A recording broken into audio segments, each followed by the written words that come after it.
Salve e benvenuti nel primo episodio di questo corso di C Sharp. In questo percorso costruiremo insieme le basi della programmazione in modo chiaro e pratico, passo dopo passo. C Sharp è un linguaggio di programmazione orientato agli oggetti. Questo significa che il codice viene organizzato in classi oggetti proprio come se stessimo modellando elementi reali, un giocatore, un nemico, un'arma, un sistema di punteggio, eccetera, eccetera.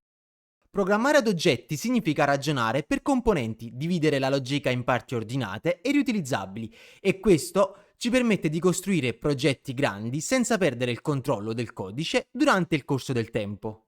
C Sharp è utilizzato in moltissimi ambienti, applicazioni per desktop, applicazioni web, software professionali e soprattutto nello sviluppo di videogiochi.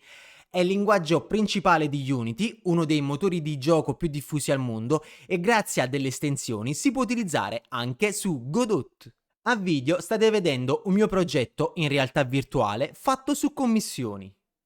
Nel 2026 molti pensano che basta copiare codice da un'intelligenza artificiale per programmare, ma non è così semplice. L'AI è uno strumento potentissimo, ma se non capisci cosa stai facendo rischi di copiare soluzioni che non sai leggere, modificare o correggere.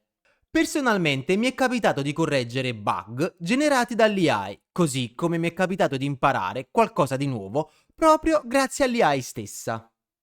La differenza non è usare o non usare questi strumenti, la differenza è avere le competenze per capire il codice. In questo corso non useremo l'AI per farci scrivere codice. Per imparare davvero bisogna sporcarsi le mani, scrivere, sbagliare, leggere gli errori e risolverli. Solo così si costruiscono delle basi solide. Piccola nota importante, prima di iniziare, i miei video saranno disponibili sia in italiano che in inglese. Il codice e le slide però saranno sempre scritte solo in inglese, perché è lo standard professionale nel mondo della programmazione. Solo in questo episodio il sito di Visual Studio appare in italiano, perché rivela automaticamente la mia posizione tramite IP. Nei prossimi video tutto sarà coerente e scritto solo in inglese. Per iniziare a programmare in C Sharp è necessario installare Visual Studio, l'IDE ufficiale di Microsoft. Per il download dobbiamo andare su visualstudio.microsoft.com e scaricare Visual Studio Community. Non scaricate Visual Studio Code per il momento, altrimenti vi confondete. Questo lo dico in caso state cercando su Google Download Visual Studio in autonomia. Una volta scaricato, avviate il programma. Vi possono apparire due menu. Con la top bar potete cambiare, passando dal menu delle versioni già installate a quelle disponibili. Andate sulle disponibili e scaricate la versione più recente, io ho quella del 2026. Una volta installato facciamo clic su avvia. Si apre una nuova finestra, qui troviamo e selezioniamo sviluppo per desktop.net. Nei dettagli di installazione, oltre a quelli selezionati, aggiungiamo strumenti di sviluppo Net Framework, targeting pack per la libreria Net e l'ultimo, a fine lista, strumenti di sviluppo Net Framework con il riferimento all'Intel Sense. Fermate il video e copiate ogni riferimento. L'ordine è lo stesso per tutte le lingue supportate. Installiamo come amministratore ed aspettiamo. Ora avviamo Visual Studio Community nella versione installata e andiamo a creare insieme il nostro primo progetto. Facciamo clic sul nuovo progetto e selezioniamo applicazioni console.net Core. Assegnate un nome al progetto e selezionate la cartella dove si deve salvare. Fatene una nuova possibilmente. Aprite il progetto e quello che vedete è Visual Studio, il nostro programma di scrittura del codice. Prima di tutto dobbiamo vedere se avete la lista dei suggerimenti attiva. Scriviamo insieme for e notate se si apre un menu a tendina, come appare a video.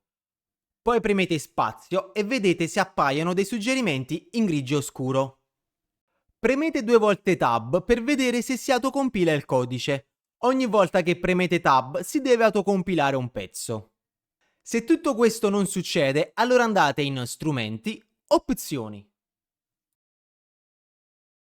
Cercate il linguaggio di programmazione che volete utilizzare, nel nostro caso C Sharp.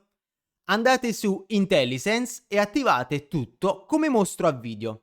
In questo modo Visual Studio cercherà di aiutarvi nella scrittura del codice.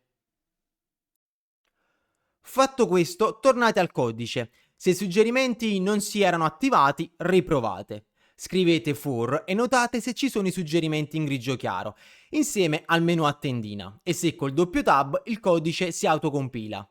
In caso, riavviate Visual Studio. Quando tutto va per il verso giusto, inserite delle parentesi graffe, ne basterà una che Visual Studio metterà alla seconda. Premete Invio per andare a capo. Ora facciamo un piccolo test per vedere se tutto è andato a buon fine. Facciamo quindi un debug.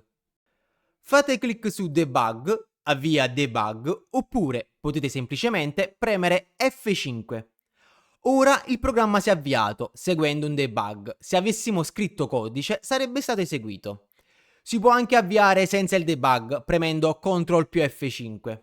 Per questo video è tutto. Se vuoi imparare C Sharp, oppure seguire la creazione di app e videogiochi, ti invito a iscriverti al canale, attivando la campanellina, così da non perdere nessun contenuto. Lascia un like se il mio modo di fare video ti piace.